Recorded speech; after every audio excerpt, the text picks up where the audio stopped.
पीले दांत वाली बहू। रंजना कभी ब्रश नहीं करती थी। उसे कितनी बार उसके माँ बाप ने डांटा, लेकिन उसका कोई असर उस पर होता ही नहीं था, जिस कारण से उसके दांत पीले पीले हो जाते हैं।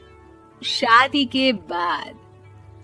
अरे बहू, वैसे तो तुझ में कोई कमी नहीं है, पर तेरे दांत इतने पीले कैसे हैं बेटा? कैसे मतलब? कोई सर्जरी थोड़ी ना कराइए। वो तो क्या नाम, मैं ब्रश नहीं करती थी तो पीले हो गए। अब क्या करूं? आप कहें तो लाल करवा लूं या फिर काले? यार ये क्या है, क्यों माँ से लड़ रही हो? लड़ रही हूँ? अरे मैं लड़ रही हूँ या ये बोल रही है कि दांत पीले हैं, पीले। अरे तपस्या थोड़ी ना की है इन्हें पीले करने के लिए। बकायदा ब्रश नहीं किया है 20 साल तक, तब जाकर। छी, कैसी बात कर रही हो?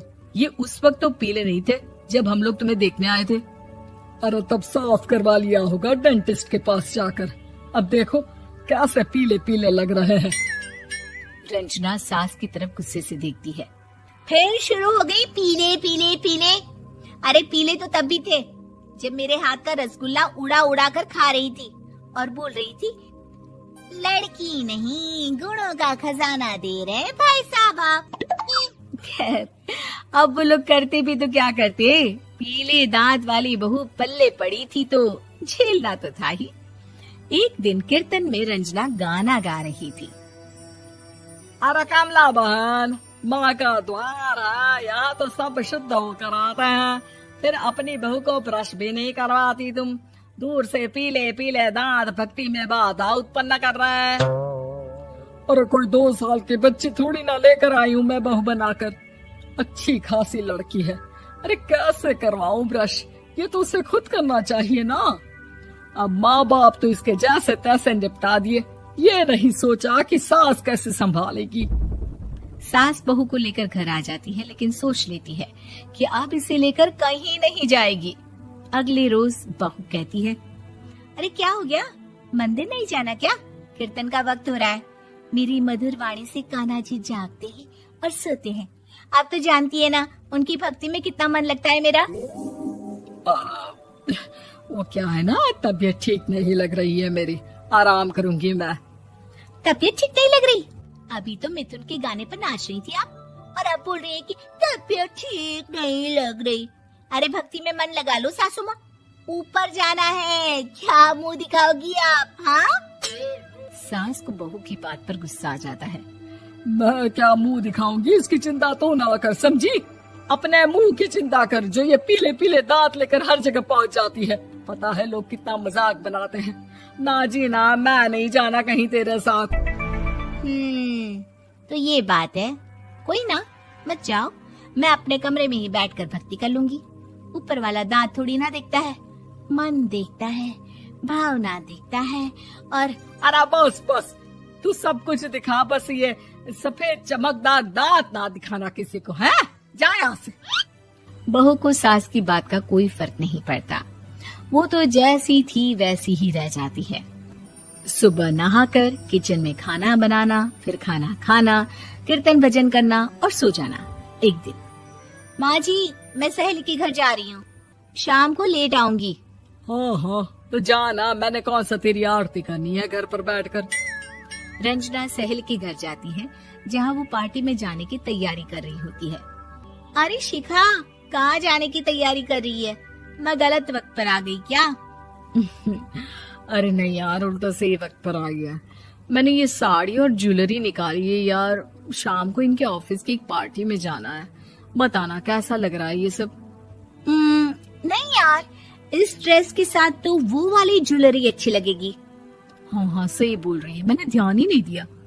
वैसे तो हमेशा से मस्त फैशन सेंस रखती है। तो बड़ा जाती होगी ना पति के साथ पार्टी में। रंजना कुछ नहीं बोलती, बस सोचती है कि यार काश ये बात सही हो जाती, पर मैं क्यों नहीं जाती पार्टी में? क्या इन लोगों की कोई पार्टी होती नहीं होगी? रंजना घर आती है और रात में पति से सवाल करती है, एक बात बताइए, आप मुझे किसी पार्टी में क्यों नहीं ले जाते? क्या आपकी यहाँ ऑफिस में पार्टी नहीं होती? पति बेचारा क्या कहता कि दांत पीले हैं तुम्हारे इसलिए। अरे कोई पार्टी होती नहीं हम लोगों के ऑफिस में, तो कहाँ से लेकर जाऊं? और मार्केट, मॉल, कहीं वीकेंड घूमना, कहीं तो। अरे यार, सारे हफ्ते में एक छुट्टी मिलती है, तो सोचता हूँ कि आराम ही कर लूं। क्यों? रंजना मन मार के रह जाती है। पहले कभी सास के साथ मंदिर जाया करती थी, लेकिन वो भी सास ने ले जाना बंद कर दिया। घर बैठी बैठी रंजना बोर हो जाती है। तभी उसे आइडिया आता है और वो मायके जाने का सोचती है। सासू माँ, 2 दिनों के लिए मम्मी के घर जा रही हूँ। अच्छा अच्छा, ठीक है, आराम से जा।